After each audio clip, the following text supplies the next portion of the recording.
How to stake BNB with Trust Wallet. If you want to stake BNB with Trust Wallet, it's very easy to do so.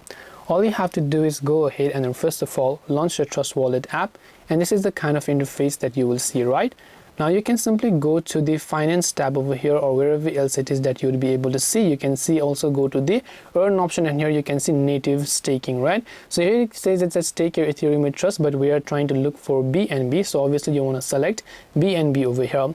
Once you select BNB, you want to simply tap on the stake option by looking for the stake option if it has available, and once done you will be able to go ahead, choose the amount and the validator, enter the amount of BNB to stake and select a validator, review the details and confirm the transactions. And this way you should be able to go ahead and then basically stake BNB with Trust Wallet. Hope this video was very helpful. If you have got any more questions, then feel free to also leave them down below. Thank you for watching till the very end of this tutorial, and as always, see you soon in the next video.